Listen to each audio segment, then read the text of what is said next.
What is your American dream?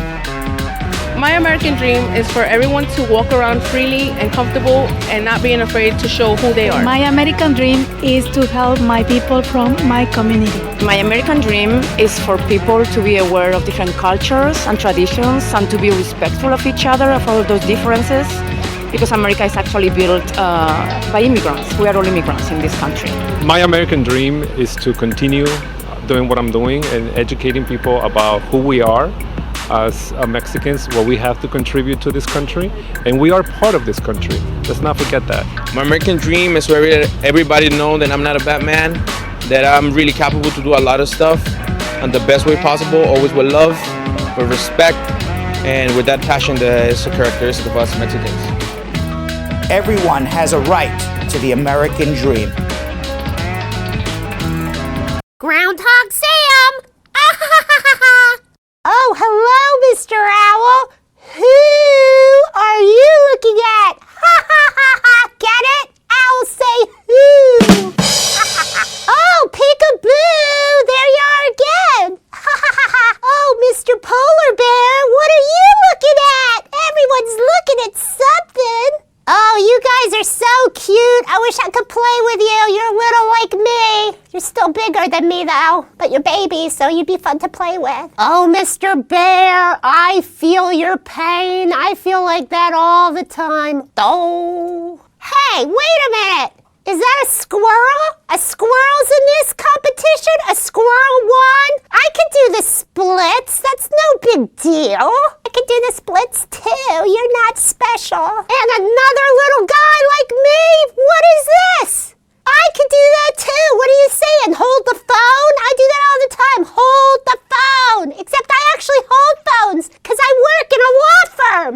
Oh, hello everybody. I didn't see you there. I was just checking out the 2018 Photography Comedy Wildlife Awards, and I'm a little disturbed. They've got two winners who are in the rodent family, my ilk. Why wasn't I photographed? I've got a big personality. I can do everything they're doing in the picture. Is it because I live in an office building now? I'm still wildlife. You've all seen me in my pictures. I am one with nature.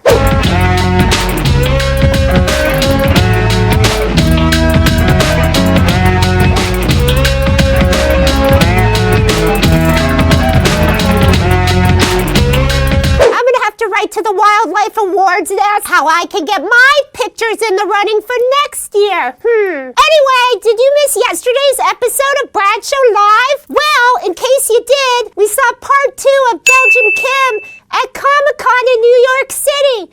She dressed as Carmen Sandiego, and she got to talk to a lot of people there who had really cool costumes, make incredible artwork, and have really interesting immigration stories. And then we saw Jonathan Yo-Yo Elias in another edition of Bratified Marriage. And once again, we met another lovely, loving married couple who would not have passed their Stokes interview. It's a tough interview. You gotta be prepared. We keep telling ya. Now, get ready for today's show, starring Brad Bernstein and co-host Belgium Kim. Woohoo! What do you guys think? I think I should definitely be in the running for this for next year. I don't know why they haven't looked me up.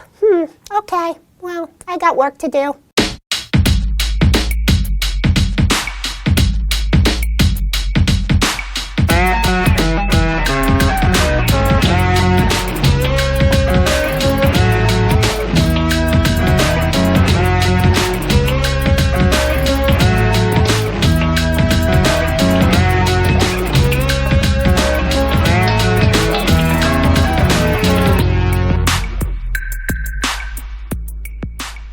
All right, Thursday, November 29th, and hello, lovelies. How is everybody, the Brad Squad out there? My name is Brad Bernstein. We're only about 4 weeks away from Christmas Eve now, I believe. Is that correct, Belgium Kim? Whoa, yeah. Maybe in Belgium it's 4 weeks in a day, but here in New York... Always the same. It's always the same. Still the same, even Still in the Belgium. same, okay. But yeah, it's so soon. Yes, it just seems like the whole entire year went by so fast. It's true. We were busy people. I mean, we started the year, right? In January. That's when the That- year is generally started. I'm trying to think. That's definitely when we started it. I'm trying to think even what were we doing on our Hello. Hello. No, Brad, you're done now. So, No. no. So we started our show in January, and I don't remember anything that we did in January. It's so like everything kind of. We start in October. I'm talking about the year January. Gilman. She has a new name, Gilman. Gilman. Gilman's a great name. Oh, Gilman's only But a I'm good trying name to if think people like know what. Gilman. How did our show start in January? Do you remember what we were doing back then? Running around like chickens with our head Running chopped around with off. her. What's your favorite Belgium Kim? Oof. What is your favorite? I'm going to give you 3 questions. Okay. Okay. 3 questions. All right, because we're coming to the end of the year. Yeah. Okay. What is your favorite, funniest moment of the year? The entirety of the Halloween episode. The Halloween episode was the funniest. Easy. What was your favorite man in the street segment that you did? That I did. That you did. The gun march. The gun march. The gun march. Okay. And what The happened gun there in the march. gun march? Why don't you remind? Well, because it was right after the shooting in Parkland, Florida. It was my first really serious man on the street. So you guys had even talked to me and you were like, Kim, you can't be real bubbly at a gun march. Yes. And so that was a struggle for me because I'm always bubbly, but I didn't go in bubbly mode. It wasn't a bubbly Right. atmosphere, and it turned out to be a really, really, it was, I think about it often. And who is your favorite guest, do you think? Ooh, this year, that's hard. I think it could be only because they're fresh. Oh, no. My favorite always will be my favorite for a while. Hector Barajas, after he got his pardon and knew he was coming home. That's a good one as well. Because we saw him really sad. I won't make you ask this question. Who's your favorite person to say hello to in the Brad Squad? I won't make you say that. But It's Brad Bernstein. Yeah. But you know what? I'm going to start on YouTube today. Yeah. Because YouTube has as many viewers as Facebook now. So hello, Carol Anderson. The Tiger. She's only Carol Anderson on YouTube. She says, hello, Brad, Kimmy, Jonathan, Sam. Hi to you all. Nezzy Show TV says, hello to the team. We're watching on both of our feeds. Alicia Allen, good evening, everybody. And Kevin Tobier has a question. Kevin Tobier is already in it with a question? In it with a question. I He like says, it. hi, good evening. Let's see what his question is. Okay. He says, hi, good evening. I filed for my father. I'm a U.S. citizen. And his appointment is on December 11th, 2018. What are the questions they might ask? He is a bit nervous. Oh, he's nervous. Maybe we'll get to that. Okay, we'll get to that in social media. Check in. That'll be the first question. All right, you want me to? Go ahead and answer it. Don't make Curvins right now. So they want to know that you are his son, that you had a relationship with him between birth and 18. You're his biological son. They also are going to ask questions about his inadmissibility, meaning, did he ever commit a crime? Has he ever lied to the U.S. government? Does he have any drugs in the system or some other communicable disease that would make him inadmissible to the United States? Has he ever committed fraud? Those are the type of questions they're going to ask to see if he is deserving of a green card or he has done something that would prevent him from getting a green card. Lady Leah says, hey, Brad Squad. Curly Girl Shorta says, hey, Brad. Cordella Douglas and Andre Spence both coming in with big hellos. On YouTube, Belgium Kim. Yeah. Burke Madera, a top fan according to Mark Zuckerberg. Dionne Watson, Malia Lobin Martin, Tamika Nelson says, hey, Glamour. Carol Anderson, the Tiger. Pasting and copying, I notice. Well, copying and pasting the exact same comment on both Facebook and YouTube, Carol. She's efficient. She is Brad. efficient. She's efficient. She says, hey, Marge Higgs saying hello. Isaka Sally, how are you?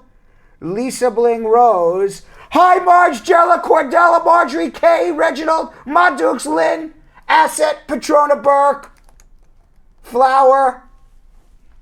Thank you. If you put something in all caps, Yes. you are guaranteed that Brad will read it. That is right. Patrona Collins, what's going on? And who else we got here?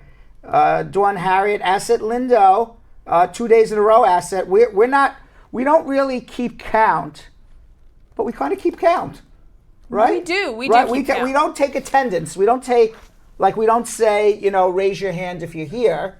We're not taking attendance, but kind of like when I say hello to people, I'm taking attendance up here. Mental notes. I'm taking mental notes. Did you see that we both did that at the same time? because we've been doing the show way too long. We're mind meldy at this point. Yes. Jella Shorter, what's going on? So I was making mental note. Asset Lindo 2 days in a row because she was missing for a few days. That's right. She sure was. You're right. Dawn Harriet, Princess Modern Uniqueness. How are you? And who else we got here? Abigail said she almost overslept again. Stop taking naps with your son. What is Abigail? Does she work at night or something? Or is she just a tired woman? No, she's saying that she puts her son down for his nap. She falls asleep with him, which... Oh, because the sun must keep her up all night. Right. Okay, baby. Fine. Baby Motherhood issues. is an acceptable reason to nap. That's fine. I just thought she's just a generally tired person. No. She's like sleeps the whole night and she's like, 4 o'clock. I don't know. Just a night owl. Maybe she is. I don't know. Angela Barrett, how are you? And who else? Everybody is basically... Tracy Haynes. Do we know Tracy? I don't know if I've ever said we know Tracy. I don't know. Have I ever said hello to Tracy I don't know before? if you've ever said hello to her. I feel like you may have been serially neglecting I Tracy. apologize, Tracy. I may have seen your name before, but I don't know if I've ever said hello to you. So hello, Tracy, and for the times I neglected you, hello again. And Elsa Leslie, hey. She obviously wasn't watching the other day when we said everybody was against saying hey. Squat up. Squat up. Squat up. The term now is if you want to say hello to everybody. Right. Instead of saying hey, you say squat up. Squat up. Who came up with that? I forgot who. One of the Brad Was squatters. it Abigail? Maybe. Who came up with that? The squad will remember who came up with that. Glamma just nominated her favorite episode. What? Brad twerking. Brad twerking was her favorite episode? Granny Caravan in a close second. Is that what she said? I swear. She said, my favorite episode was Brad twerking. I also enjoyed the grannies in the caravan. That's very funny.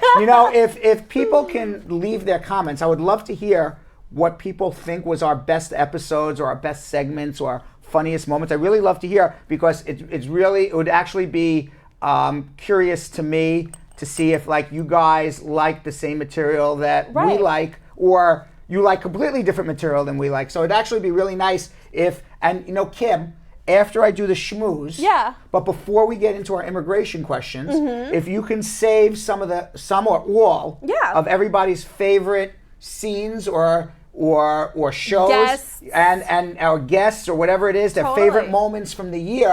Can you just let everybody know? I'm curious to hear them. I am too, Brad, and I'll be on the lookout. Okay. Juice Kaleem Joel Dier says, hey, Brad and squad. Just call me. Juice Kaleem. Just call me. Just call me. I knew that too. I have no idea where I just came up Juice Kaleem from. I've called her name out many times. I know you have. That is really funny. Where did I come up with that? I have no idea. That's like what was the word I was saying yesterday? Highfalutin. But I was thinking highfalutin. That's right. Yeah. No highfalutin around here. But now I got to call it just Kaleemi. Just Kaleem. Just Kaleem says, hey, Brad and squad. Well, listen, Just Kaleem. It's squat up. Everyone's saying squat up. Squat it's catching on for real. It's going to catch on. Squat up. Glacia Roper, she's here at work, but she's, I guess, stealing some time and watching us. So welcome, Glacia, and don't get in trouble. Lolitha Platt, how are you? And I said Angela Barrett. Hubert Randy J. Earl, he just got a Valiant Commentator Award from Mark Zuckerberg. Because he didn't have that the other day. He says, good evening, Brad, Sir Kim. Brad, sir. Good evening, Brad, sir. He's missing a comma. Kim and everyone up. Squad up. It's squad up. Squad up. I love squad up. It's starting to catch on now. I want that on t-shirts. I like it. It's starting to catch on. Yeah. Squad up. Squad up. Bradshaw Live, Brad Squad, squads up. No, not squads up. Just maybe it should just be Bradshaw Live and on the back says squad up. Squad up. Instead of I twerk all day. Does it have Groundhog Sam on it? No. Groundhog Sam has nothing to do with squad up. Yes. He would be. His little heart is So breaking. please, everybody, right now, all Brad Squatters who have been watching and living with us and sharing all of our moments with us every day, almost 5 days. When I say almost 5 days a week, because sometimes I take the day off, but almost 5 days a week for almost an entire year of 2018. We're coming to the end. I would love to hear what you believe is your favorite moment, your favorite funny thing that happened, your favorite poignant thing that happened. Maybe something that really touched you. Maybe something that you learned, a question or a caller called and you learned something, or it was a crazy caller with a Jerry Springer moment that kind of stays in your head. Whatever your favorite moment was, maybe something we talked about in schmoozing. Maybe it was just, me saying hello to you. Whatever it was, I would really love to hear what everybody's favorite moments are. So hopefully we can do more of those favorite moments in the future. Oh, hump days are also my favorite. Just all hump days. Yeah, I loved my favorite hump day was the woman who had sex with 21 ghosts. Oh, and that was also on Halloween. And now she's engaged to one. That was also on Halloween. Right, and then the person said, "Well, did the ghost get down on his knee to propose?" No, he's a ghost. He does not have a knee. He doesn't have knees. Yes. That was a great story. All right. They're planning their wedding, by the way. There's a whole thing. We're keeping on top of Ray and what's her name. Okay. Yeah. All right. We're staying on top of it. We will see. May not be the last What was you've that heard Johnny of Depp movie when he was the ghost? Ghost. No, not Ghost. Not Jelly Bean. What was it? It was an old movie from the 1980s with Winona Ryder. Beetlejuice. Beetlejuice. That's Michael Keaton. Yeah, it was Michael Keaton. I can't believe I caught that. And yeah, Bill it was Pullman. Michael Keaton. I got the wrong actor, right? But that's what I'm picturing is going on, All right. So, any event, we got to get to a little schmoozing here, and we got to get to your immigration questions, and we're going to be answering your immigration questions in a few minutes at 1-800-529-5465. So please tell a friend to tell a friend to tell a friend that we will be answering your immigration questions. In the meantime, today came out a surprise guilty plea by Michael Cohen. Yeah. He had pled guilty previously to the fraud with Stormy Daniels. Yep. Who's Stormy Davis? Nobody's Stormy No one Davis. is Stormy Davis. I guess it's Sammy Davis Jr. But there was no fraud between. There's completely different human. It's different gender, different race. One's alive, one's dead. One has sex for a living, one sings for a living. I mean, it's like completely different people. Nothing in common. Nothing in common. So he already pled guilty to Stormy Daniels thing. And now, in a surprise move, Robert Mueller, the special prosecutor who is looking into the Russian collusion, has gotten Michael Cohen to plead guilty to lying to Congress about what Donald Trump knew in terms of his relationship with Russians and the KGB during the campaign leading up to the Republican National Convention. There was a lot of discussions about Donald Trump, who was campaigning for president, about making a private real estate deal to build a Trump Tower hotel in Moscow while he is the leading candidate for the Republican Party. And Michael Cohen went to Congress while Congress was investigating all of this and said he is Donald Trump's private attorney and he can confirm without any doubt that Donald Trump had absolutely no conversations, no relationship, no correspondence about building anything private, whether it was Trump Tower, Trump's hotel, Trump's house, buying a car. He had nothing to do with any private transaction with the Russians while he was leading up to being the Republican nominee, while he was campaigning in Iowa in the first caucus. Michael Cohen said Trump, nothing to do with Russians. Right. Yet, Michael Cohen has now gone into court and he has pled guilty.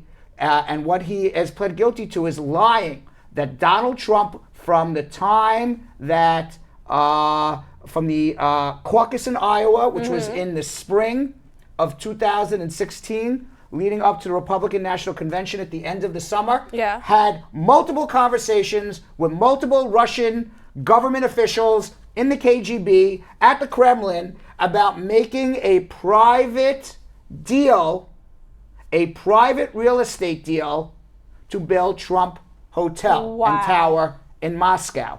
That deal, obviously, after he became the Republican nominee, never completed, but certainly it smells of a quid pro quo. Absolutely. That you give me a favorable deal on real estate, and I'm going to be Vladimir Putin's bitch. Yes. Excuse my language. I'm so happy you said that. Because that's basically... In my brain, I couldn't think of any other word. I couldn't think of any other word. I was going to say puppet, but it really wouldn't... No, I was going to be Vladimir Putin's bitch. Totally. That seems what it seems like. Now. And it doesn't surprise anyone that Donald Trump would sell his soul for... Now. Okay. Okay. All right.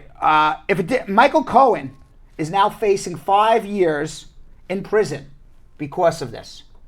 Nobody goes and pleads guilty to 5 years in prison if it didn't happen, or if it did happen, or even if it didn't happen, he knew that in his own head maybe he thinks it didn't happen, but nobody pleads guilty unless the government can prove it beyond a reasonable doubt. Wow. Okay, that's why people plead guilty. Right. Because they say, screw it, I know I did it, and I'm going to go 25 years to life in prison otherwise. Right. Okay, so now Trump says Michael Cohen's a liar. I never talked. Robert Mueller says Michael Cohen's a liar. But they're saying they're both agreeing that he's a liar. But about different things. Right. Okay. Mueller says, I caught Michael Cohen lying. He's a liar. That's what he's pleading guilty to lying to Congress. And Donald Trump says, no. Michael Cohen is lying right now, and he pled guilty. He's going to go to jail for 5 years, and he's a liar. Why would you plead guilty to that then? Right. Why would he risk this? Right. So prosecutors now say that Cohen made false and misleading statements to minimize the links between the Moscow project and, quote, individual one, who everybody knows is Air Force One, Donald Trump. Right. And quote, this is in the indictment, gave the false impression that the Moscow project ended before the Iowa caucuses and the very first primary in hopes of limiting the ongoing Russia investigations. Now, Donald Trump, as the heat is coming on closer and closer and closer, Donald Trump is tweeting more and more and more. It's a witch hunt. Right. This is all BS. Right. Nobody's done anything wrong. I don't know, when they say a witch hunt, that you're looking for things that don't exist. Right. Okay? So let me give you some facts about the witch hunt that doesn't exist. Right. Okay? Since Robert Mueller has been appointed, there have been 192 criminal charges brought against individuals for things that the Donald Trump organization or the Donald Trump presidential campaign that these people worked for did on behalf of Donald Trump that were illegal and or lied to under penalties of perjury about trying to cover up things that they did that were illegal. 192 criminal charges, yet Donald Trump says this is a witch hunt. Now, Michael Cohen pleading guilty to lying to congressional investigators about his ties to Russia. There are now 7 people who, out of those 192 charges, 7 people who have pled guilty, who have been associated with Donald Trump, the Donald Trump organization, or the Donald Trump presidential campaign, and these 7 people are now cooperating with Robert Mueller. Among the 7, okay, it's not the chauffeur or the driver. Right, exactly. It's not the nanny. No. It's not the low-level person. Right. Donald Trump, Michael Cohen, Donald Trump's personal attorney. Yeah. Paul Manafort, Donald Trump's former campaign manager, the head of the presidential campaign. Rick Gates, the former deputy campaign chairman, the number 1 guy and the number 2 guy for Donald Trump's campaign. Donald Trump's personal attorney. Michael Flynn, the former national security advisor, The guy who's in charge of all of our national security in the United States of America. Yeah. These are not low-level No. underlings. No, they're not. Okay. Now, Donald Trump, here's another lie from Donald Trump. Okay. Donald Trump says that it's a witch hunt, and the U.S. and the U.S. Taxpayer has spent $40 million prosecuting what is in essence a witch hunt. Nobody's done anything wrong. Okay, but the fact is that there's a direct cost that Mueller has been given. He was given $10.4 million for 2017, $10.4 million for 2018. It's a congressional authorization. He can't go above those money. He has spent $20,800,000 on this investigation and all of the prosecutions and the 192 criminal charges brought by Mueller, not the $40 million that Donald Trump claims. Right. Now, there's three other people, Alex Vanderswan, Richard Pinedo, and George Papadopoulos, who have already been sentenced and are going to jail, all who worked for Donald Trump. It's a witch hunt. So I have because you have strong opinions about this. I don't. You're totally neutral. I do not have any strong. Totally neutral. I am totally neutral on this.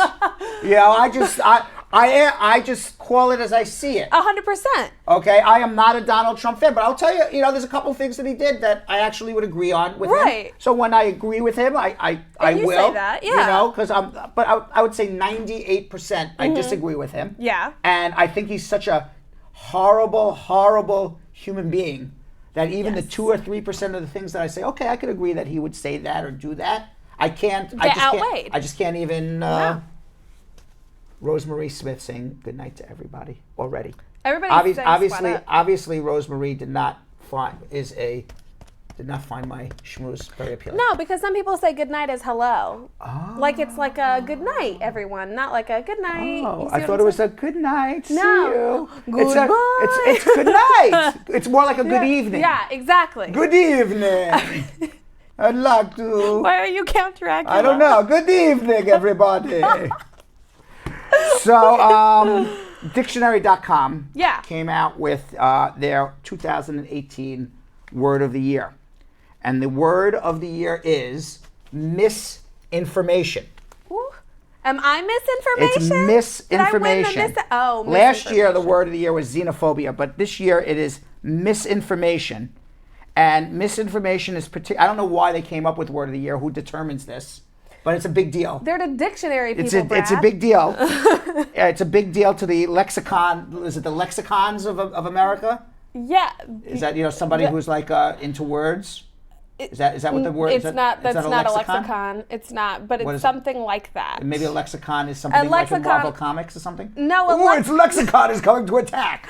Hold on. Go look up what it is. I'm very close to that word. Yeah, you are. So the word misinformation is particularly interesting, as its meaning is widely conflated with disinformation, meaning that there is a difference between misinformation and disinformation. Okay? The intent behind the two words is important to note. Misinformation means that you are given wrong information, but it was not with the intent to mislead. Okay. Disinformation means that you are giving wrong information with the intent to mislead. So when somebody says you're being misleading, what you're saying to them is you're giving me wrong information, but you don't mean to. And a lot of times when someone says you're being misleading, you're really saying to them, you really mean to. Right. Okay. So what you should be really saying is you're giving me disinformation. So Donald Trump gives the people. So I don't understand why misinformation is word of the year. I think it should have been disinformation. I totally agree. And I think if disinformation was word of the year, people would have actually used disinformation properly and misinformation properly. But now everybody is going to be misinformed on what the word misinformation means and use it completely improperly. But not with any intent, because they don't know better. Are they going to be misinformed or disinformed? They were misinformed by dictionary.com because I think I think the word of the year should have been disinformation because Donald Trump purposely lies to us. So I found out, Brad. So a lexicon is technically the vocabulary of a person. So like it's in your lexicon. Lexiconists. A logophile. A logophile. Is a person who loves words. A logophile. I see. Don't say we didn't teach you anything, Brad Squad. I see. I see. And then finally. Finally. For my Jewish friends out there who are celebrating Hanukkah. Always important. Okay, there may be a few out there watching right now. Absolutely. Okay, Hanukkah is the festival of lights. It lasts 8 days. Right. And starts, I believe, December 4th. Right. It is actually, quite frankly, one of the least important Jewish holidays. Is that so? Yes, but it became a big deal in America because the Jews were very jealous that the Christians had Christmas and we had nothing to celebrate. So then we came up with Hanukkah. Oh, I do That's love. basically, it's kind of like a made-up holiday. I was going to say, I do love a good holiday made out of spite and jealousy. Yeah, exactly. That's my favorite kind. It's like Valentine's Day. So now, so for Hanukkah, you light the menorah. Yeah. So on the first night, you light 1 candle. On the second night, you light 2 and 3 and so on till the 8th night. Uh-huh. Now, a company called Grav Labs has come up with a cool $700. Okay. You can be the proud owner of the Bong menorah, where you, instead of lighting candles, you are lighting weed. And according to the caption on the video, the Texas-based company made this menorah bong to help all the Jewish stoners celebrate Hanukkah. Happy Hanukkah. It really gives a new meaning to, are you going to be celebrating the high holidays? I think they sure Right. are. I think they are the very high holiday. Right. So we've had a few funny lines in the office. Okay. Somebody said, instead of Mazel Tov, Mazel Kof. And Joseph Miller says, I'm not Jewish, but strangely, I want to celebrate Hanukkah now. Yeah, I totally feel that, Joseph. Is there a conversion situation we can do easily? Yeah. Can you just appreciate it? So and not to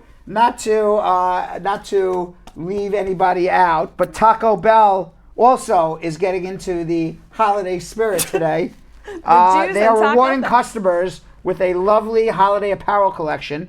The beloved Taco Bell fast food eatery has partnered with Christmas clothing company Tipsy Elves to release its exclusive Taco Bell collection. The wearables include sweaters, pajamas, t-shirts, socks, and onesies. And basically, it's what is it that they're actually doing? What is on here? They have tacos on. They have tacos on their sweaters. It's Taco Bell themed. I see. So you can get a Taco Bell Christmas sweater. Taco Bell. In orange, red, yellow.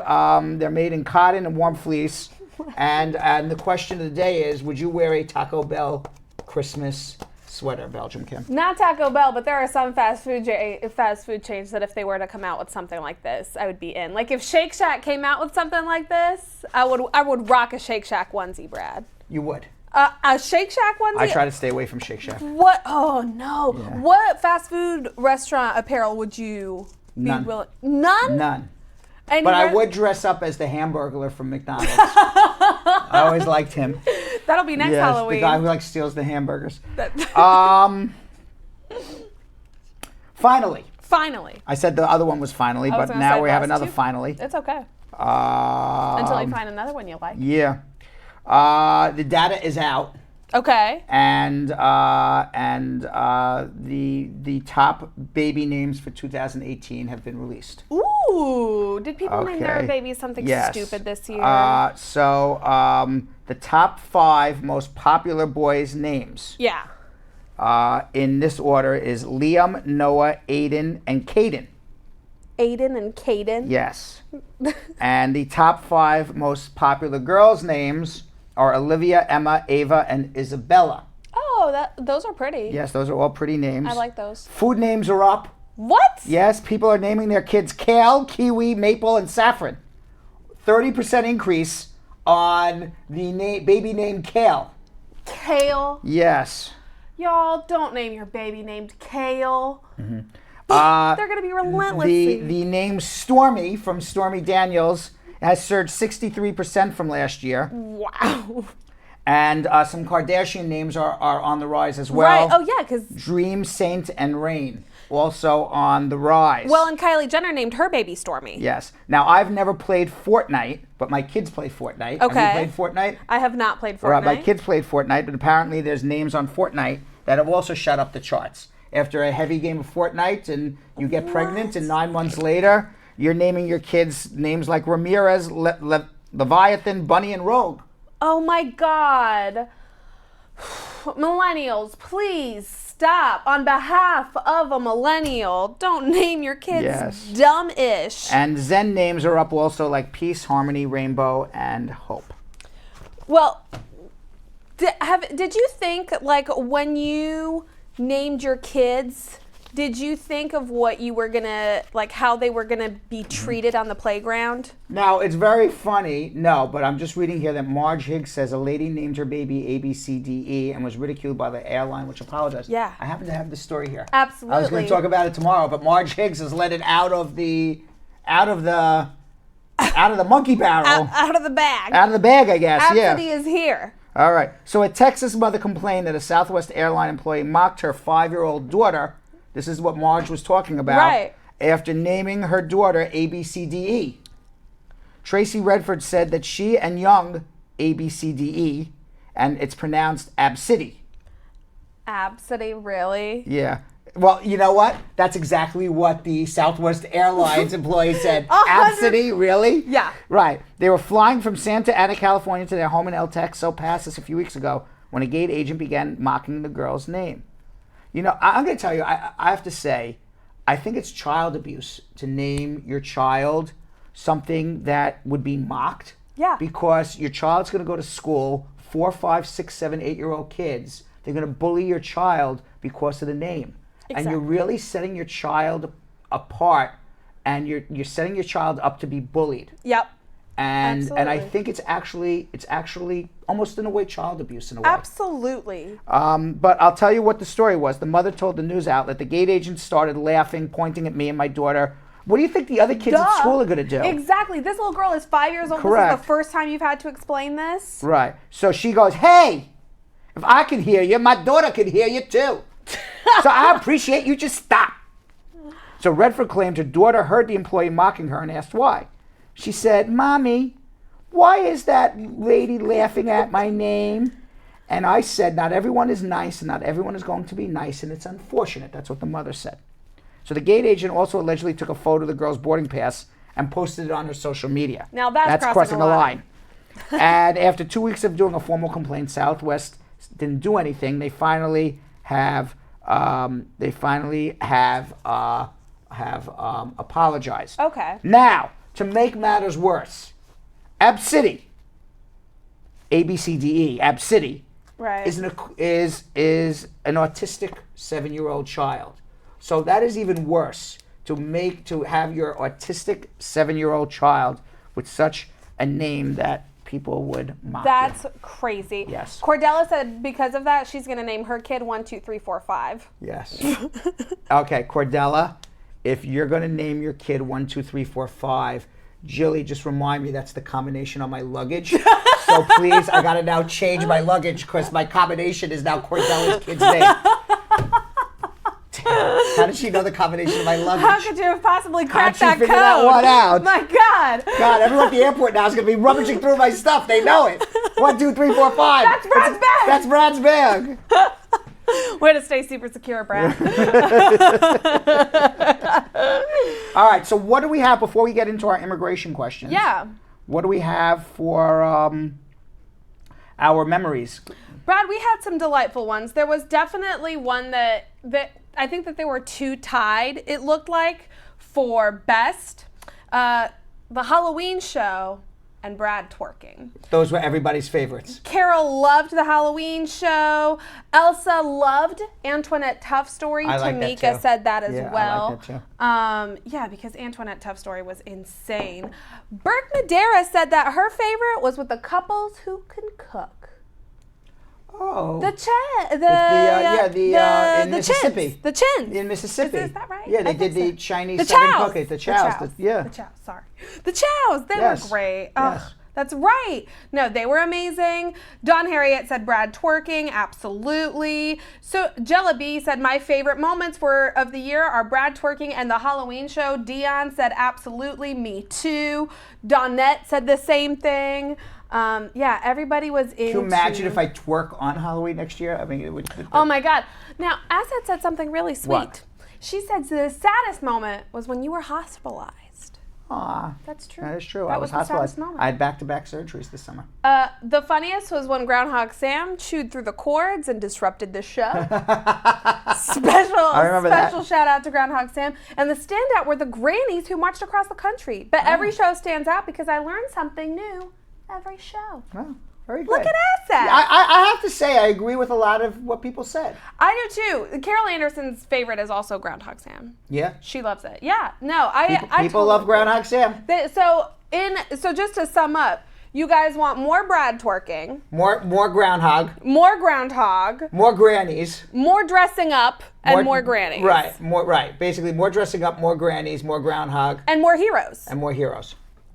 No problem. 2019. All right, coming Jilly, right up.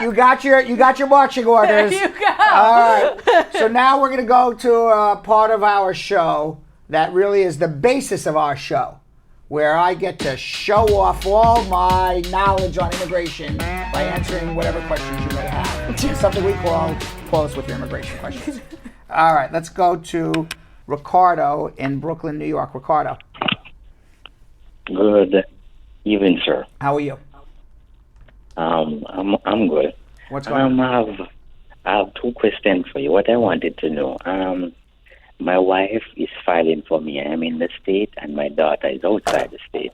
What I wanted to know, on the affidavit, should I include her? No, because she's outside the United States. You don't have to support her yet. Okay, but if I do put it on it, that's a problem? No, it's not a problem. Oh, it's not a problem. And what I wanted to know, one more question. Suppose. Let me ask you this question. affidavit- Wait. Let me ask you this question. You said it was your daughter or her daughter? My daughter. Well, your daughter, I assume you support outside the United States. So then, yes, I misunderstood. I apologize. So then, yes, she should have been on the affidavit. I thought it was your wife's daughter. So you wouldn't be really supporting your stepdaughter till she came here. But your natural daughter, you would be supporting. So it would be somebody that you support who lives outside of the household.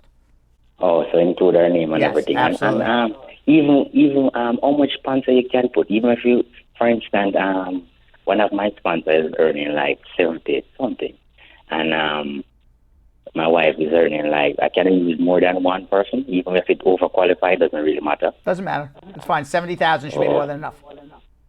Okay, all right, then. Thank you, sir. That's it. All right. Best of All luck. right, thanks. All right. Let's go to Ricardo in San Francisco, California. Ricardo. Hi, Brad. How's it going? Wonderful. What's going on? I just had a question. I am filing for the waiver. Right. But when I was 16, when I was a minor, I got a police citation for possession of marijuana. A small amount. I was with a couple. They just had a joint and they gave us a citation to everybody that was in the group. You think that could affect me? What waiver are you applying for? Who's applying for your green card? Tell me a little bit more about your case.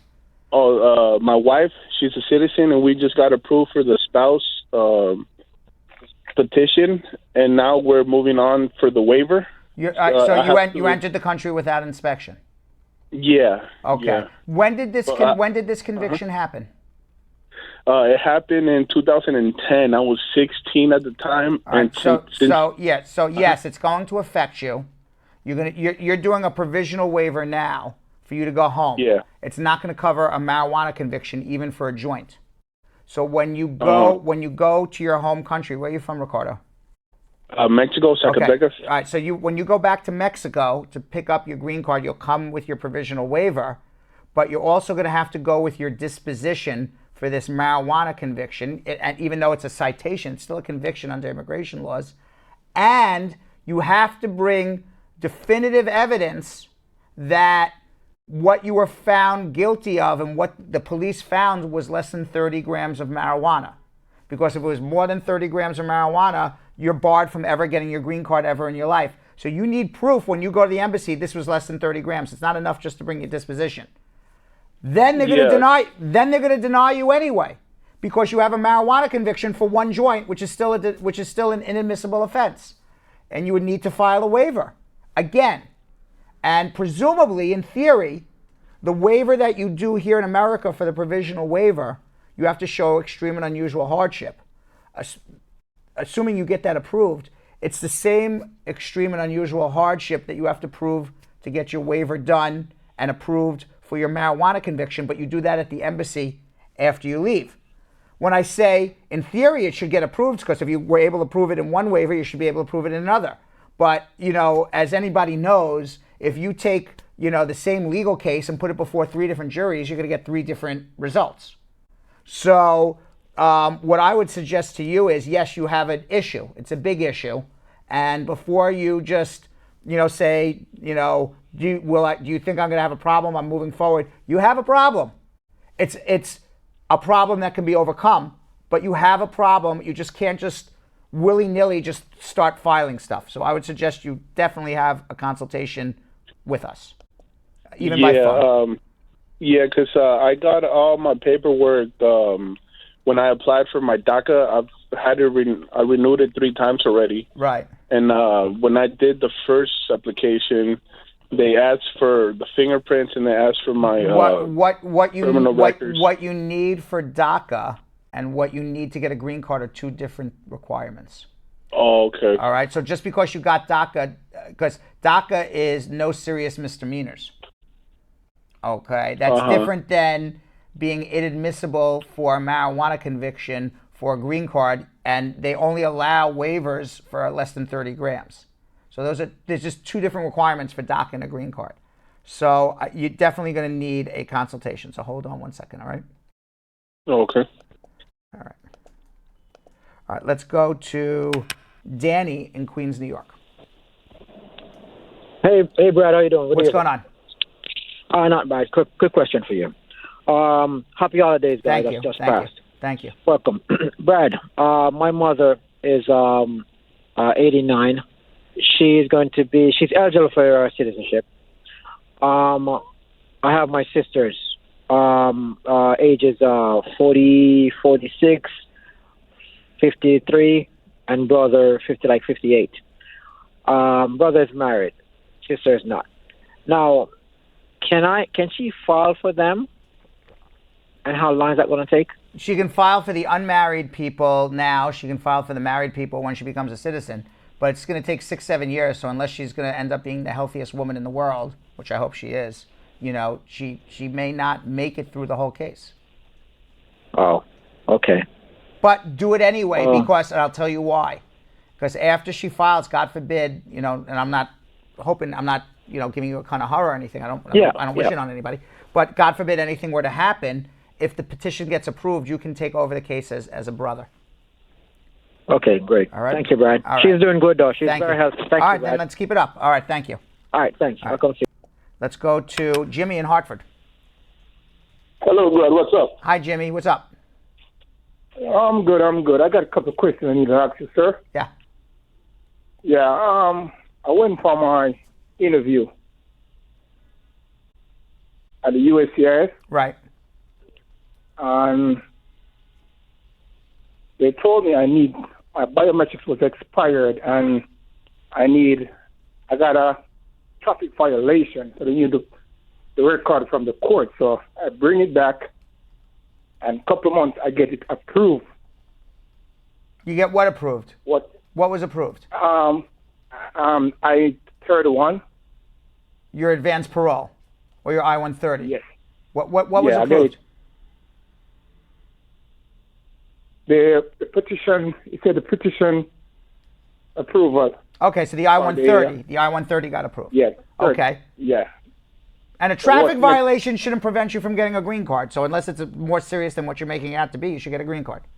All right, your adjustment should be but approved. After that, it's been like 4 to 5 months now, and 45? I haven't heard anything. It's between 4 to 5 months now. And you have not heard anything. Okay, so all right, this is what we're doing here at Spar and Bernstein. okay? And I strongly urge it for everybody out there. With Donald Trump as president of the United States, you have to be proactive. You cannot be reactive. You cannot sit on your ass and do nothing. Immigration is being told by the people at Department of Homeland Security that Donald Trump put in there to slow everything down on purpose. They are doing everything on purpose. People's I-751s are taking 2+ years. Adjustments are taking 2 years. People go on interviews and don't hear. It just falls into black holes. They are doing it on purpose. And the only thing you can do after you've gone through everything and you're entitled to this benefit and they're not giving it to you, and you can go there and say, hey, what's going on? And they say, we'll get back to you, and then nothing happens, is and I strongly believe this. Every person should be filing a mandamus action against the government. It's such a simple thing to do. All right, good lawyers can do it. It's not a big deal. And you file it, you start a lawsuit, and every time you do it on cases that are worthy, that should be approved, that aren't just sitting there, what happens is the U.S. attorney doesn't want to be involved in this crap because they want to prosecute Michael Cohen. They don't want to sit there and argue whether you get your green card or not. So they call us up and they say, all right, we're going to speak to immigration. Give us 60 days. We'll sign an agreement that in 60 days we're going to give you a decision. And we do this time and time again, and that's what you need to do. Okay, thank you. All right, so if you need help, come in and see us, or you can sit and wait. Those are your choices. All right? Hold on. Okay. All right, let's go to Kim in Greenville, South Carolina. Hey, Brad. How are you doing? Good. What's going on? Hi. I have a sister that is new to the country. She is a teacher from Jamaica. So she moved here on a teacher exchange program, and she has 3 years to teach. She is in her third year at the moment. When you say exchange, is she on a J1 or an H1B? Yes, a J1. Okay. So I'm calling to find out for her. I am here and married, but I know that if I try to file for her, that will take a couple of years. Yeah, she needs to get her employer to sponsor her for a green card.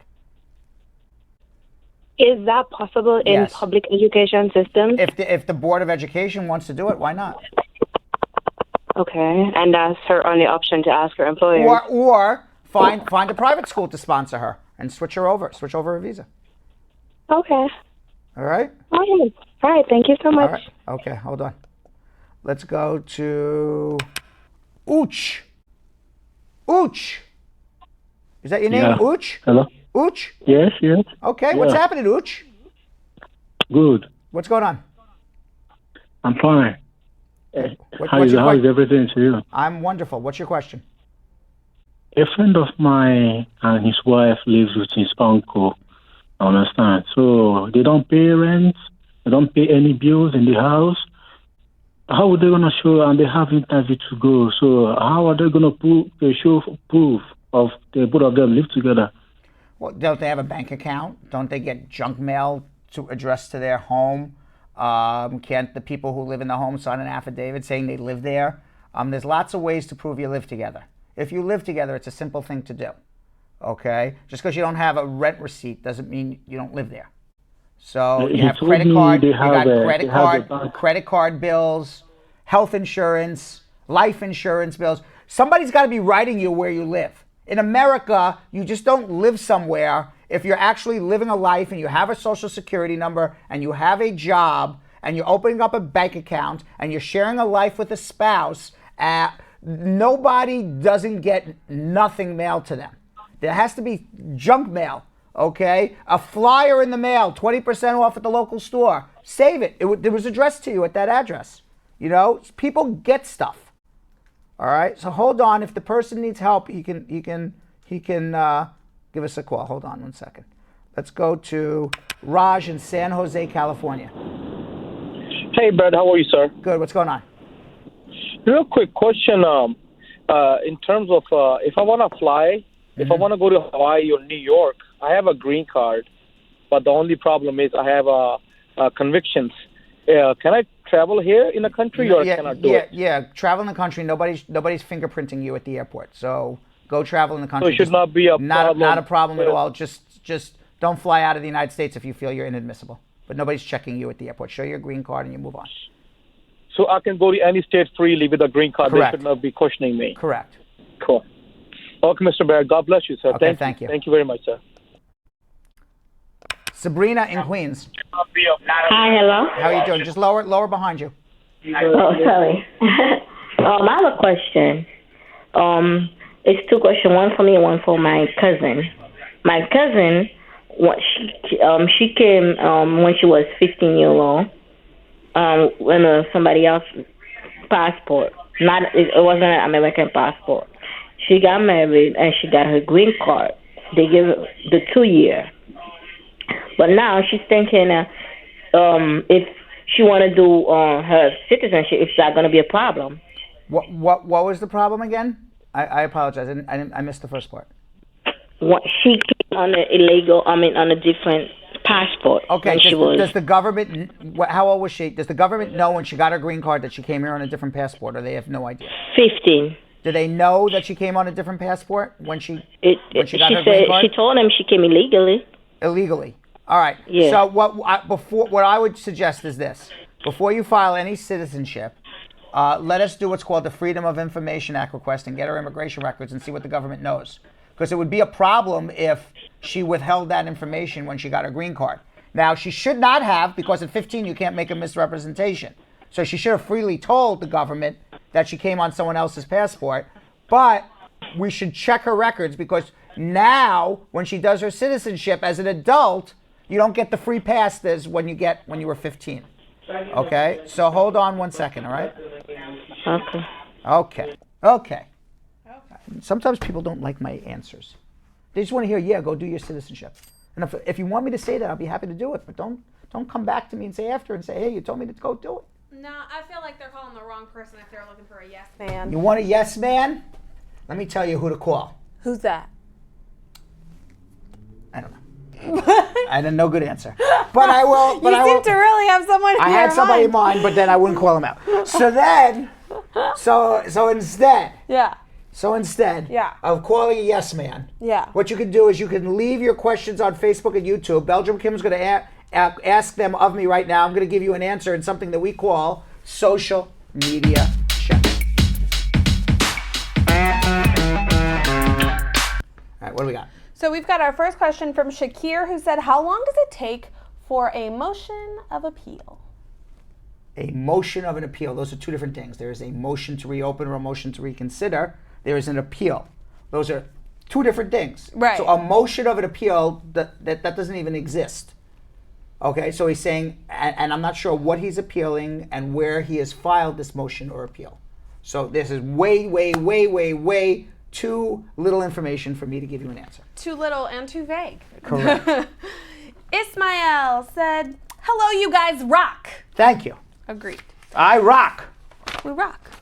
Rock with you all day. All night. Rock with you, baby. Till the sunrise. Okay. Ismael wants to know. Well, we're really, yeah. We're mind melding, exactly. Brad. We're mind melding. Yeah. When two become one. Yes. If you were familiar with the Spice Yes. Girls, you would know that. Yes.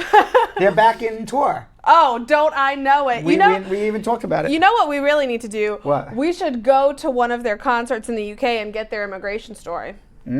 You know, that's smart. Jill, get on it. Yeah, that's All right, right. Jill, get on it. Woohoo! All right. Me and Patrice should go. Yes. Ismael would like to know, do you have to take off your clothes for the Juarez medical exam? It's a good question.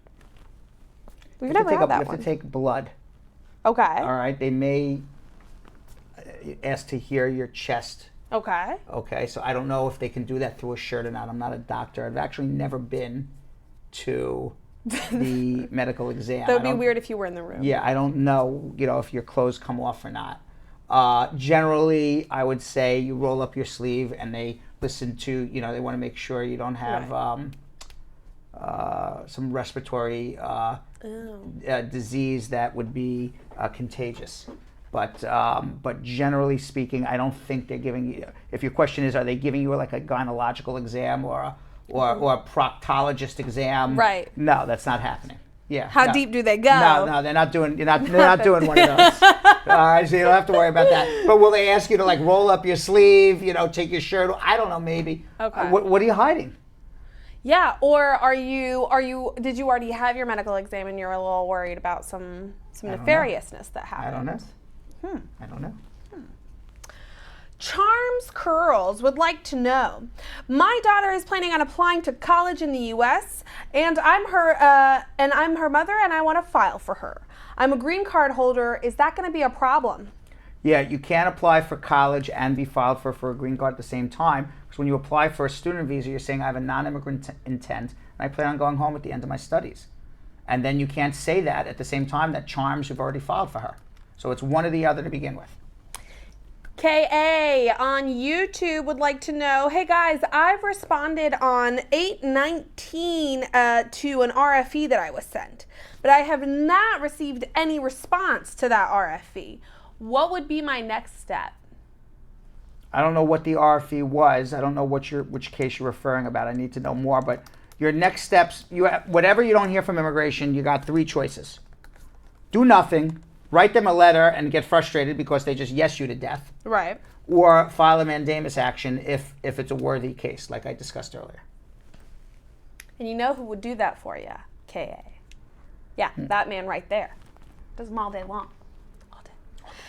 Tammy would like to know, does an unauthorized work make someone inadmissible when they are married and filing jointly? No. Working illegally is not a bar to getting a green card if you're married to a U.S. citizen and filing an adjustment. Tony is in love, Brad. With who? Well, he says I came on a visitor's visa, but I overstayed 1 month after I found the love of my life. And we have to get married and we're planning on getting married in January. When can I file for my green card and how long is that going to take? You can get married more than 90 days after you got here. You can file for your green card right after that. Woo-hoo. Yes. Congrats, Lisa Bling Rose, by the way. What'd she say? She says if Jeff went on that immigration interview, maybe the doctor would want to see if you have a big one or a small one. Wow, Lisa Bling. Lisa Bling. Lisa Bling getting feisty. That's a fiery Lisa. Getting randy. Yeah, randy. Are you feeling randy? Yes. That's my best Austin Powers. That's as good as I get. Curly Girl Shauna wants to know, can an undocumented person get Section 8 or public housing if they have U.S. citizen children? And what if that undocumented person has been abused in the past by their spouse? Well, then, if you're abused, file a VAWA application, and then whether you get public housing or not is not a basis to not getting a green card. Natefo has a question. Natefo was first here yesterday, so welcome back, Natefo. Natefo says, if someone becoming a regular, can't blame ya. It's a great show. Do you think we toot our own horn too much? Toot. It's like 2 13-year-old boys hosting this show. One with an incredible amount of immigration knowledge. Right, and one with a big chest. That's right. Toot toot. Yeah, it's like 2 13-year-old boys. One's bald and one has a big chest. Perfect. Yes. That sounds just about right. Natefo said, if someone came to the U.S. legally, does what? Jeff Bosey, he's getting Randy back saying he wants to check his penal code. Oh, you know what? He said that yesterday too. Look at you recycling jokes, Jeff Bosey. Natoya just joined. It's okay. You're not tardy yet. Natefo. I did it again. Every time. I waited for you. Just move your cup. I should put it on this side. Right, that is the side you should put it on. That is so funny. All of a sudden, this random arm just comes into your screen pouring water. Yeah, how dare you encroach on my screen. I'm sorry. All right, what is the question? Natefo wants to know, if someone came to the U.S. legally, they don't have a criminal record, they already have a social security number, but their visa expired 10 days ago, could your law firm help them extend their stay by getting another visa or changing status? I don't know what it's called. Once you overstay your time, you can't change your status here. You would have to go home. So you wrote us 10 days too late. This is why don't Write us before, not after. Favored Rochelle wants to know if someone's in court for a misdemeanor, that person spent 4 months. I'm assuming it just says that person spent 4 months as a permanent resident. Can that person file for their spouse to come to the U.S.? I'm assuming they spent 4 months in jail for that misdemeanor. No, or 4 months here in the United States.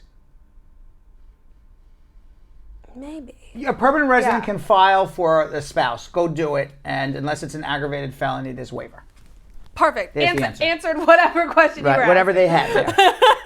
Donette said, hey, Brad, on the N400 application, an error was made when the person applied. They typed their first name in the area for last name. When can they make the correction? You make the correction when you go for your interview, but when you sit down before the officer starts asking you questions, say, hey, I made a mistake on the form. Can we fix it? What about when they go to the biometric? Because they haven't done their biometric not going to be yet. done at the biometric. Okay. Maestro said if you get married before the 30 days after entering, Be ready with a waiver. And so he said, can you wait and see if you need the waiver to do it? You certainly can, but you're 99% sure unless they miss it, you're going to need a waiver. Right. Christine Bennett said, if your son's dad is a U.S. citizen and filed for him in Jamaica, but the son became 18 2 months before his interview, is the son a U.S. citizen? Mom and dad are not married. The son is not a U.S. citizen because he never entered the United States as a green card holder before his 18th birthday. Ellie Mars said, good evening. How long do I need to wait for my EAD? I filed in the NVC. Is that everything we got? 6 months. I don't know. Taking a guess. I don't know what case she's talking Way about. to do a but 6 months. Well, she said, is the RFE to my I-485 going to affect the work permit? Yes, because as soon as you get an RFE, your work permit is at a standstill. When you reply to the RFE, that's day one of you filing your EAD. So you're going to wait like over a year now. Because you did it on your own and screwed up. Are they still sending RFEs? Is that I don't think so. But this is probably from the summer. Right. Diodat says, how long would it take after marriage to get your work permit? I came here on a holiday visa and then got married to my citizen husband. About 6 months if you do it right. Shanika said if a U.S. citizen filed for his wife and her kids living in Jamaica, about how long is it going to take to get the green card? 15 months.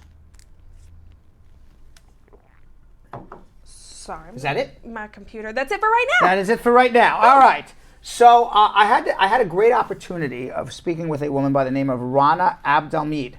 She's a first-generation Egyptian American. She grew up in Queens, New York, right here. And through an experience that happened to her as a teenager, she became an acclaimed human rights organizer. Rana is the founder and CEO of a global movement called Malikah that supports women's empowerment through self-defense, entrepreneurship, and organizing for social change. She is also, and this is the most important thing, the youngest person ever, to serve on the board of Amnesty International, the famed human rights organization. Right, yeah. So she joined me. She's 23, 24 years old, 25. Oh my God. She's in her 25 years old, mid-20s. Okay, the youngest person ever. Amnesty International is a big organization. Yeah. So watch this. This really cool young millennial lady who's really making changes and doing really good things. Let's watch. Rana Abdelhamid is a first-generation Egyptian American. She grew up in Queens, New York, and through an experience that happened to her as a teenager, has become internationally acclaimed as a human rights organizer. Rana is the founder and CEO of a global movement called Malikah. Now, Malikah supports women's empowerment through self-defense, entrepreneurship, and organizing for social change. Rana joins me today to discuss what it's like to be a Muslim woman in the modern world, how Malikah began, and what it was like to be named one of the top 10 finalists in L'Oreal's 2017 annual Women of Worth national competition for her work empowering young women globally. Welcome, Rana, and thanks for joining me here. I appreciate it. Thank you so much. No, of course. Thank you for having me. Okay, so you're in Queens right now. Is that where you are? No, I'm actually in Manhattan. Oh, you're in Manhattan? Oh, you could have come to the studio. Okay. Which is, my heart is in Queens. Okay, got it. You were assaulted about 10 years ago. We're going to get right into this. You were assaulted around 10 years ago. Tell me what happened and how did you get away? How old were you? About 14, 15, 16? How old were you? 15. 15 years old. So tell me what happened.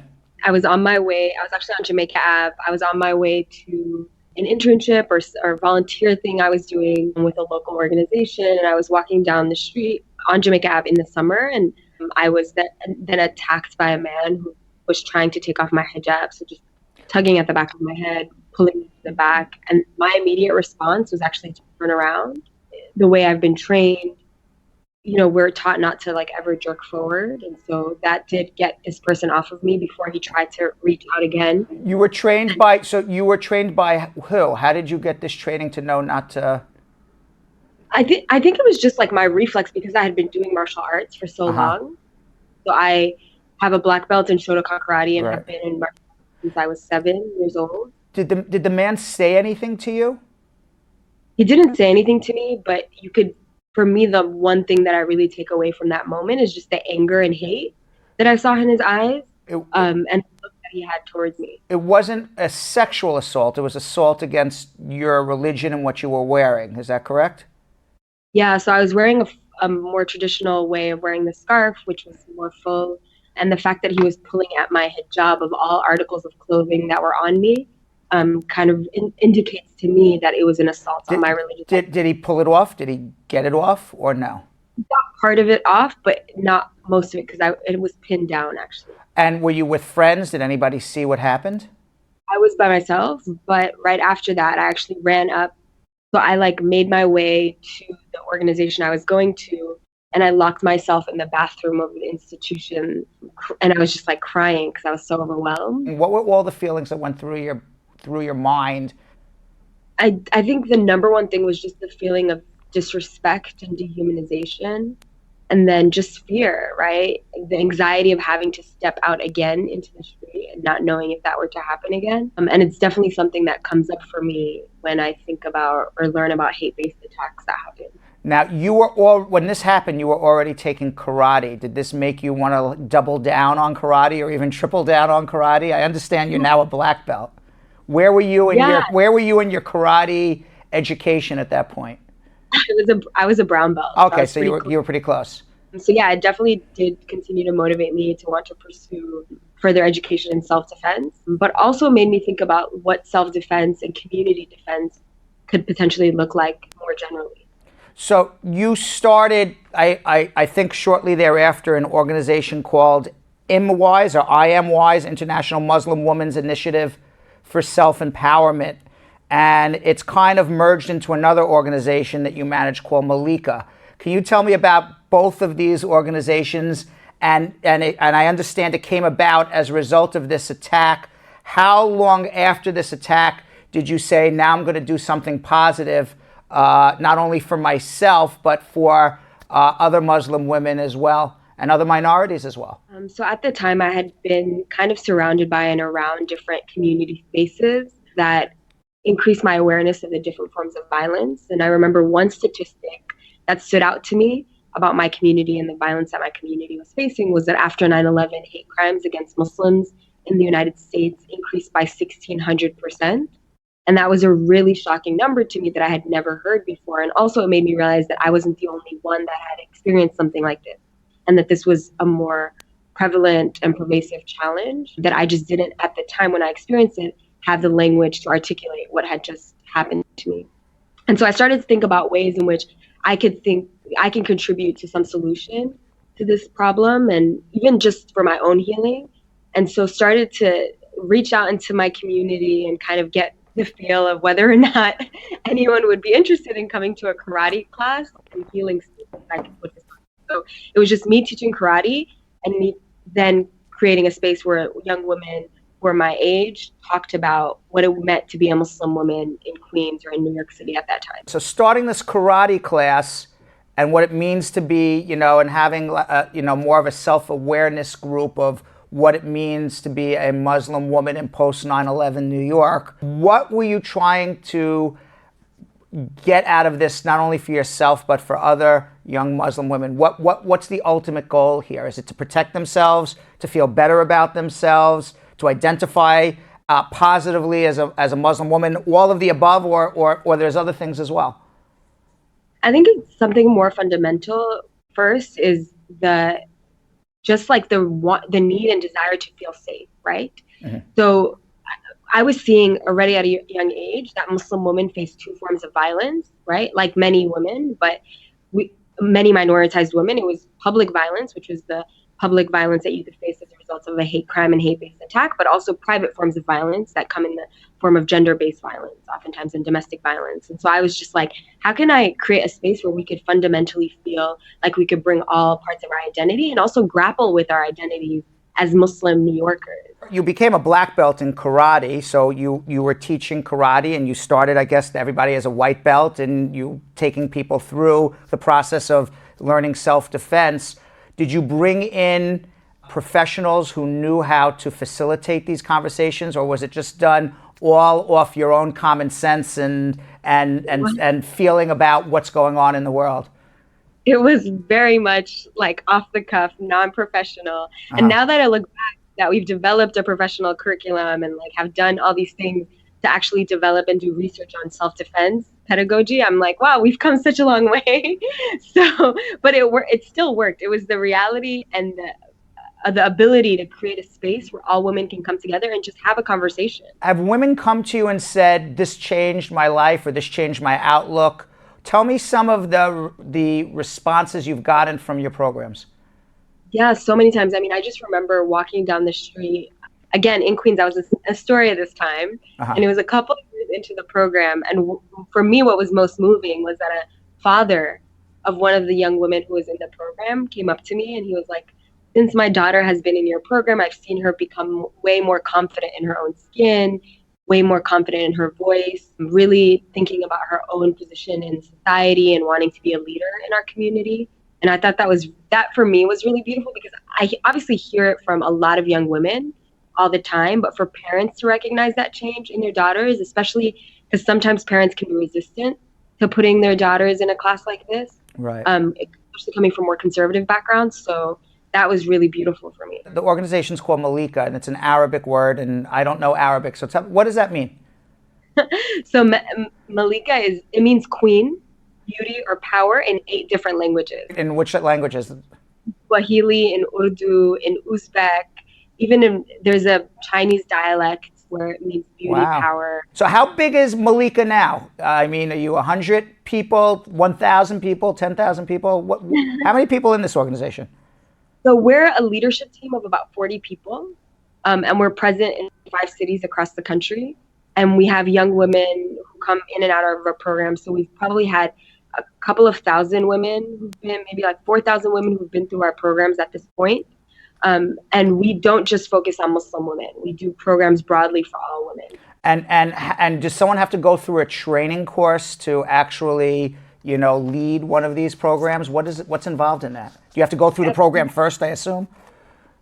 Yeah, so a lot of our trainers have actually been through our programs before. It's not a requirement, but we do highly recommend it. And then we do have a train-the-trainer model. So then we have our trainers go back into their own communities and do these programs for their own community. You have been very outspoken about what happened with Nabra Hassanan. She was the 17-year-old Muslim girl who was killed and raped as she walked home from a mosque in Northern Virginia. You've been very outspoken about her death. You've organized vigils. Does her death exemplify what's going on for Muslim women in the United States right now and what their fears are, or is it more of a one-off incident? Tell me how you feel about that and how it really, builds into the broader themes of what you're trying to accomplish here. There's a lot of research that shows that hate-based violence and hate-based attacks, specifically towards Muslim women, have increased. And yes, there is an overwhelming sense of insecurity, and the death and murder of Nabra Hassanan was definitely a moment for our community to take a step back and realize that there is a lot of violence that our community continues to face, and that we need to do work to make ourselves feel supported, to create more safe spaces for especially Muslim women, visibly Muslim women.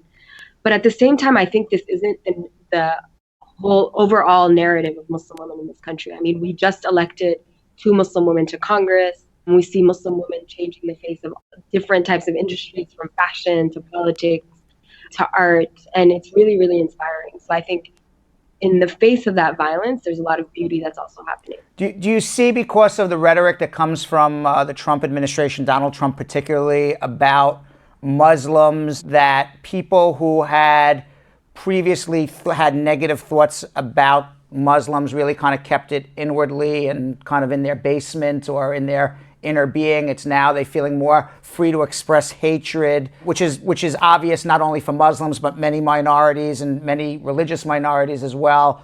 What is your group doing, if anything, to kind of combat what's going on out of Washington right now? Yeah, so 100%. I think the increase in this violent rhetoric has a direct impact on the actual violence that our communities are facing. And so after the election, I actually received mail and text messages and email from groups across the country, not just Muslim, LGBTQ, Jewish groups, Black, Latinx groups for self-defense classes. And so this is actually why we made that shift from being just a Muslim women organization to being an organization for all kinds of women, because the demand for our services was so high across our communities. And so this is what we've been focused on, is how do we bring more of our programs to more communities feeling insecure. Have you been doing anything about gun violence? Because really, from my perspective, Donald Trump has allowed people to have a voice and project hatred and violence against minorities, whether it's religious, female, skin color. And then he has also allowed the proliferation of guns, which gives people who have violent tendencies against minorities the ability to actually carry out what they're saying. So they're using words, and then they have the means of violence by having easy access to guns. Is your organization do anything about gun violence, about gun control? Or are you really focusing more on promoting just religious tolerance? I mean, our organization is focused on building safety and power for women, right? And so we teach self-defense techniques and we talk about gun violence within that context. And I think it's really important to remember that most gun violence victims in this country are actually women, right? It's domestic violence cases. And in my own work, I'm also on the board of Amnesty International USA, and we just released a report a couple of weeks ago and have a really robust anti-gun violence campaign. And so over the past couple of weeks, I've been meeting with anti-gun violence activists and standing in solidarity with folks who are directly impacted by gun violence to change the narrative. And we realize the harmful impacts of the gun violence and why we need to have more stringent policies. How many people are on the board of Amnesty International? That's amazing. How old are you? You're how old now? I'm 25. 25 years old, and you're on the board of directors of Amnesty International. How many people are on the board? 11. And how many are actually Muslim women under 30? None. None. How many are Muslim women? None. None. That's amazing. That is just amazing. How long have you been on Amnesty with the board? I'm going into my 3rd year. So you've been since 22 years old. Yeah. I've been wow. Wow. That's amazing. That's like a big deal, right? Is that like like a huge deal for you, right? Yeah, it's been incredible. I've learned so much and just about human rights policy, and have been able to really think through how to advocate on human rights policy in a powerful way. And I'm excited to be able to do that. Now you also started a group called Hijabs of New York. Tell me, what is this group? And explain to everybody, because we have a lot of viewers who are obviously not Muslim. Maybe they don't know what a hijab is and what the purpose of wearing a hijab is. Right. So a hijab is just a religious covering that women wear on their heads. That's the mainstream that's the mainstream understanding of it in fashion and in modern Islamic context. Term hijab can also just symbolize modesty for women. And a lot of women have different ways to engage their own personal hijab. And it's actually for men too. So men in the Islamic context have a hijab, but it's just more visible for Muslim women because we cover our heads. It's modesty for the other people around, or it's modesty towards God, or is it a combination of the two? Yeah, so it's a physical manifestation of our modesty and devotion towards God. Right. Basically. What does the group Hijabs of New York actually do? So Hijabis of New York is meant to be a platform to change the narrative around who hijab wearing women are. There's a lot of misconceptions out there. And when I first started the page, when you looked up Muslim woman, now it's different thanks to a lot of the organizing of Muslim women across this country. But when I would look up Muslim women, the only pictures that came up were women with face coverings, wearing all black. You didn't really see a diverse narrative, which is obviously part of our narrative, but there is a more diverse narrative. What are some of the misconceptions of that Americans have who are non-Muslim about Muslim women in America, not around the world, but in America wearing a hijab? I mean, I could just speak to my experiences. Yeah. I've had interesting experiences. Tell me. People have come up to me and said, Rana, when I first met you, I thought you would be weird, but you're actually pretty normal for a Muslim girl, you know? Right. or people assuming that I don't speak English or that I don't belong in certain institutions because I don't represent, quote unquote, what it would mean to have access to, you know, elite institutions like my workplace or where I studied. And so there's just the misperceptions that are common are like Muslim women are not educated, they don't have a voice, that they're controlled oftentimes by men, and it's very dehumanizing. And here you are as a strong young Muslim woman who is on the board of directors of Amnesty International, who is a leader in her own right, who's a modern woman, yet you still wear a hijab because it's your religious preference, and that's perfectly okay. And there's so many women who are like this. And also there are a lot of women who struggle through their hijab, their identity. And I think moving away from this singular narrative of how a hijab wearing woman should be, like if a hijab wearing woman wants to get married and stay at home, that should be okay too. Right. But if she wants to go out and, you know, be a leader in organizing, that should be okay. Right. Or she wants to be the CEO of a huge corporation, whatever it is. Why not? Why Yeah, not? why Right. not? Wants to be on the board of directors of Amnesty International. Why not? Right, exactly. So you're a first generation. You were born in the United States. You're a born American citizen. Your parents immigrated from Egypt. Do you know the story about why they immigrated from Egypt? It was mostly because they were leaving behind really tough economic conditions, as well as a difficult political situation. There was a 30-year plus dictator in Egypt that my parents left. There was no really freedom of expression or any different types of freedom. Does your mom wear a hijab? My mom does wear the hijab. Yeah. So did you wear one as a child going to school? I didn't. So it was actually quite a shock because my mom put on her hijab after she came to the United States. She was about 30 years old when she wore the hijab, and I wore the hijab pretty young in my family's history. And so it was an interesting decision for me to make. I was 15 when I wore it. Do you feel nervous today more now than before walking around New York wearing a hijab? Or do you feel more nervous? I mean, when you were 15, 16, you had it ripped off your head in a violent attack. Do you feel more secure now or less secure? I mean, I definitely do not feel more secure right now. I think these are very difficult times for a lot of members of our communities, especially Muslim women who live at the intersection of various identities. So if you're a Black Muslim woman, if you're a trans Muslim woman, right? If you're undocumented and you're a Muslim woman. So knowing that and knowing that so many of my sisters are living insecure and having to have those conversations with them makes me also recognize how insecure our realities are. Do you think that women wear the hijab for all the same reasons as you do, or they all wear it for different reasons? Not at all. I mean, even on the Hijabis of New York page, it really does capture the diversity of reasons. You'll find women who wear the hijab literally because they think it's cute and they're doing it for passion. Right. You'll find women who wear it for political reasons, women who wear it for deeply spiritual reasons. And then there's the unfortunate reality that some women are forced to wear it by a patriarchal structure. And so there's really a diversity of reasons why you'll find a woman wearing the hijab. So what does your group think about the women who are forced to wear it? What do you think that, you know, that's how life should be because that's, you know, where they were born into? Do you think they should have a choice? Do you help them make that choice?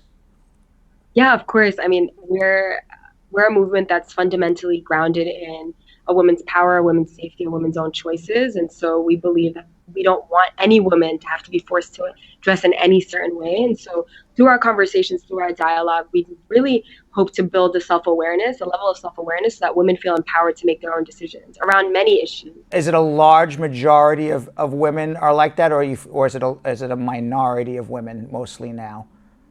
Within the context of my work, it's a minority of women that I come across. Right. However, I think a lot of the narrative is also pushes back against this focus of hijab, because it's such a superficial indicator of who we are, right? It's the visible marker. Yeah, it labels you as a Muslim.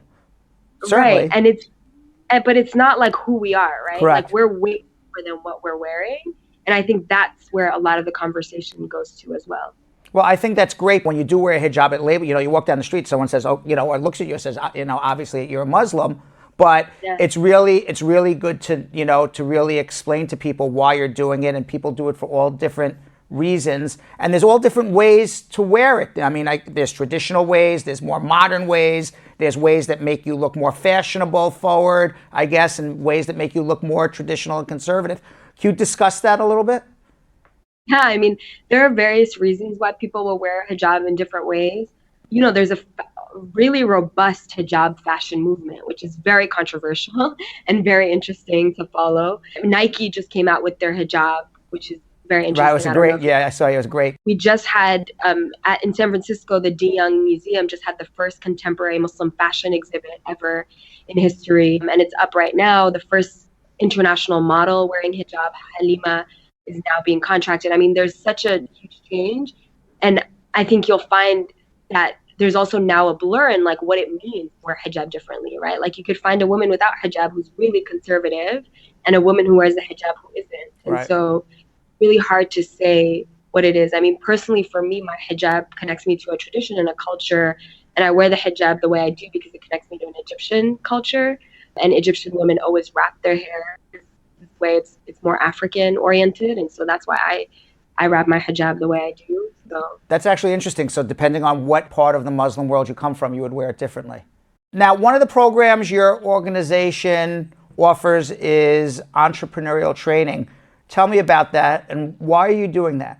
So a lot of the cases that we've come across for women we work with have unfortunately some domestic violence undertones. And when we learn about why a lot of these women are tied into these relationships, it's oftentimes financial dependency. But also, like, as we're reading and learning more about corporate culture, about workplace culture, we realize there's so much inequity, right, within workplaces. So we talk about the pay gap, talk about workplace harassment. And for us, economic justice is power. It's a form of power. And so we want women to be able to be in control of their finances, to understand that they could be entrepreneurs. Right. Now, does Malikah have programs also? Because we have a lot of non-Muslims watching right now. Do they have programs for immigrants who are non-Muslim in the United States, or is this strictly just Muslim women who come to this? No, we're actually an organization for all women. We're not just for Muslim women. So anyone who identifies as a woman is welcome to our program. Is there a difference globally between the self-esteem and self-empowerment issues that women face in the United States, Muslim women face in the United States, versus globally around the world? Do you see differences, or are they all facing similar issues? On one hand, it's similar because the patriarchy is similar, right? Domestic violence is a global phenomena. The Islamophobia and anti-Muslim violence, especially between Europe and the US and Canada, are very global phenomena, but at the same time, there are differences. When I go to Europe, Europeans oftentimes feel like European Muslims feel like the conversation around anti-Muslim violence is more robust in the US, and that Muslim women have more rights. So there was an Abercrombie and Fitch case a couple of years ago that made it illegal to discriminate against women who wear the hijab in the workplace. Where that's a huge issue in Europe, where a lot of women are discriminated against with the hijab, and that's completely legal. Now in France, I think they actually made women take the hijab off when they went to public school.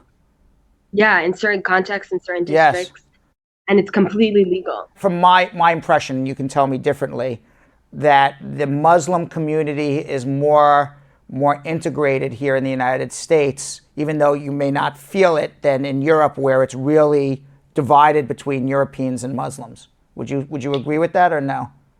In Europe, I think it varies, right, in what community and what context. The U.S. is so vast, so depending on what community you'll be in, it would be very different. Like, we have folks who are from higher socioeconomic backgrounds and folks who are lower socioeconomic backgrounds. That is very diverse. That being said, in Europe, because oftentimes racism comes at such an intersectional level, so a lot of people are actually pushed out into the suburbs of Paris, for example, where you see in France. Then there's discrimination that in access to education and access to other types of resources like employment that is very cut and clear, and there aren't necessarily legal support systems that help integrate those communities. Yeah. So now you were a top 10 finalist in the L'Oreal 2017 Woman of Worth National Campaign. Tell me a little bit about how that made you feel. Tell me a little bit about what L'Oreal campaign Woman of Worth is all about. So L'Oreal every single year puts out an award for one Woman of Worth nationally, and they select top 10 finalists that across the country people are able to vote on for one winner. And I was selected as one of the top 10 finalists, which meant that I received an award by L'Oreal amongst other really incredible women who are doing work around female empowerment. Wow, so congratulations, it's amazing. You've done all these wonderful things. I mean, by age 25, you've won awards, you're on the board of directors of Amnesty International, you're the only Muslim woman, certainly the only woman, Muslim woman under 30, only Muslim woman, period. You started all of these organizations. What ultimately do you hope that Muslim women, particularly young Muslim women like yourself, hope to achieve, or you want to change with them? For me, it's making Muslim women mainstream, right? Like, I think it's beautiful that we celebrate that there are 2 Muslim women who are elected to Congress, right? That there are more women of color in Congress, for example. But I want to get to a point where we don't have to celebrate it because it's so normal, right? Like, this is the new normal, that you'll find a Muslim woman in every single space. You'll find women of color in every single space, and it won't be a shock. And to the point that anywhere any young woman looks, right, she'll find someone who looks like her and be inspired and aspire to be in that position. So where could we find out more about you? Is there a website for your organizations and yourself? Tell us where people can find out more about your organizations and about you if they want to look you up. Yeah, so people can definitely check out our website, which is at malikah.org. People are more than welcome to follow me on Instagram, which is where I keep up most of my work and write about the places I go and visit and places I speak at and where I teach self-defense, as well as Facebook and Twitter. Last question before I let you go, because I know you got to grab a telephone call. We always ask everybody, you were born in America. And, in America, everybody is always taught that, anything is possible in America. There's this American dream, whatever that may mean, that you can be who you want and lift yourself up and make yourself into something that maybe you weren't born into. Tell me what your American dream is, what you would like to see America look like 10, 20 years from now.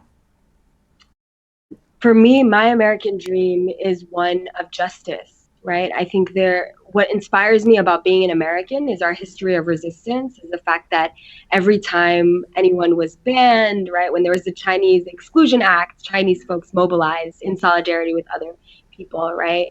When Black people were being enslaved, they resisted. Indigenous people resisted. Women today are resisting. And for me, it's seeing the justice of their dreams and their resistance. That's the America that I look forward to and want to live in. I agree with you 100%. Rana Abdelhamid, thank you very much for joining us. I really appreciate your time. Thank you so much. Okay. All right, Rana Abdelhamid, you liked her a lot. I loved her. You were like, she rocks, right? She is such a badass. Yeah. The amnesty, the Women of Worth thing, taking a really terrible situation that was someone assaulting her because of her religion and turning it into a worldwide organization. Amazing. Nothing. It's making me feel a little. I liked her very much. Yeah. Don't worry, you're doing okay, Belgium Kim. Thanks, right? I told you. Belgium You Kim was did. telling me, she's like, boy, I really feel like I haven't done anything in That's life. true. And I'm like, trust me, you're doing a lot, Belgium Kim. You're doing a lot. He's like, you're Belgium Kim, You're Belgium damn Kim, it. damn it. That's what I said. I said, come snap out of it, Belgium Kim. I was like, thanks, Brad. I needed that. All Sometimes you need validation. right. Comments of the day, Belgium Kim. Comments of the day. Well, Brad, if that wasn't validation enough, we got more coming our way. Okay. Asset Lindo said, wow, ain't Brad superb? Before even greeting anyone, he's done a great job answering a question. Yeah, that's right. I went right into it. Curvin got his question answered right. right off the bat. Glamma was talking about the things that she preferred the most, but she couldn't really sum it up. She said, I learned a lot. Among the things I learned are the names and purposes of the forms, the meaning of mandamus, prima facie, the different kinds of petitions, the difference between police clearance and biometrics. I could go on. I even rather enjoy the politics and how it's broken down in layman's terms when delivered. I could go on and on. Okay. I love that. Keep going. Woo! Keep it going. Keep it going. Don't stop, Glamma. You can write a whole book in the comments. That's right. Carol Anderson the Tiger was also impressed by that lovely Rana. She said, I love to hear these stories from all of these different people. You learn so much. That's true. That is true. And then finally, Simone had a favorite moment, Brad. It was a very clear favorite moment. Are you ready? Yes. She said, everything for me. Love this show. Love it. I have one comment I just noticed. Oh, did you? Can I make a comment of the day? Please. Yeah, on YouTube. Yeah. Afzal A. Yeah.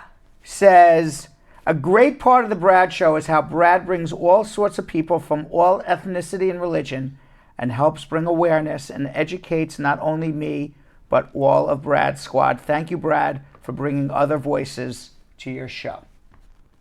That's a fact. See you tomorrow. Thanks for watching. So, Sam, as part of the production, we have to say this disclaimer at the end of the show. Do you mind reading it for me? Okay, but you know, Brad, I have to do everything around here. It's bad enough I've got to remember everything that happened on the episode from the previous day. Forget it. I'll do it. The proceeding was information only and not specific legal advice. Consult an attorney about your individual situation. Prior successful results do not guarantee a similar outcome in the future. To make an appointment with the Spar and Bernstein law firm located at 225 Broadway in New York City, call 1-800-529-5465. That's 1-800-529-5465. Easy to remember, 1-800-LAW-LINK. That's 1-800-LAWLINK.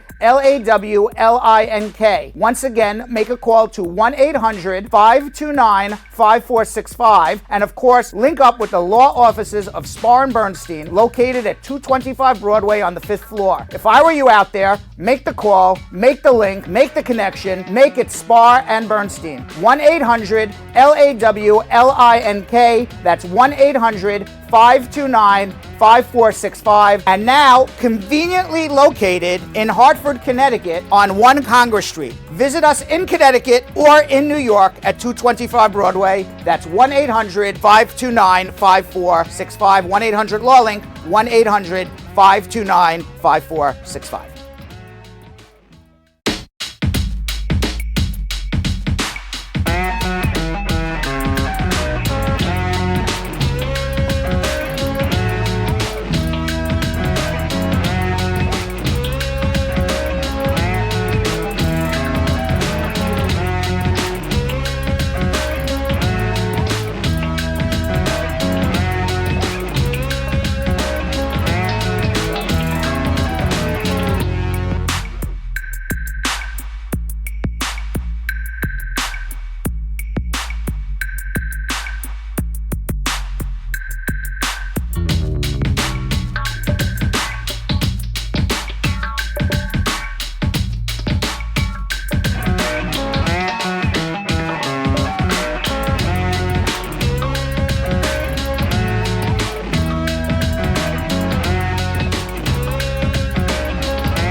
What are you doing?